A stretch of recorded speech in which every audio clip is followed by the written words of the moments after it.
எல்லாரையும் சாட்டிஸ்ஃபை பண்ண முடியுமா? சொல்லுங்க.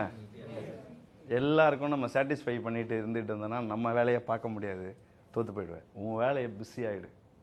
அண்ட் பேசினவங்க இருக்காங்களா பர்மன்? பல தடவை நான் சொல்லியிருக்கேன். ஊரில் நிறைய பேர் என்னை பற்றி தப்பாக பேசுனாங்க. காதில் வாங்கிக்கவே மாட்டேன், போயிடுப்பேன். பசங்களே சொல்லுவானுங்க, நீ எப்படியும் சொன்னாலும் காதில் வாங்க மாட்டேன், இருந்தாலும் சொல்கிறேன். நான் சொல்லுவேன், ஜாலியாக இருக்கடா, சொல்லு கேட்டுப்போம் அப்படின்ட்டு. பெருசானதுக்கப்புறம் அவங்களே வருவாங்க, எனக்கு தெரியும் அந்த தம்பி அப்பயே பெரிய ஆள் ஆகிடும் சொல்லுவோம். அப்பையும் அதை பெருசாக எடுத்துக்கூடாது. You need to continue with your focus. Yes சொல்லுங்கள். இப்போ தப்பாக பேசுவாங்களா? தப்பாக பேசுகிறாங்கன்னா என்ன அர்த்தம்? மதிப்பிற்குரிய எதிரிகளுக்கு அப்படின்னு ஒரு லெட்டர் எழுதியிருப்போம் மனப்பலகையில். இப்போ நான் அதை படித்து காமிக்க போகிறதில்ல. அதில் இருக்க முதல் லைன்,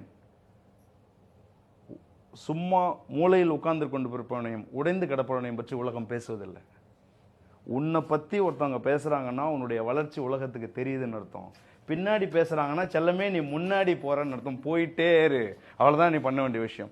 எஸ், அவ்வளோதான். அகத்திலும் புறத்திலும் மலர்ச்சி கொடு, வளர்ச்சி கொடு.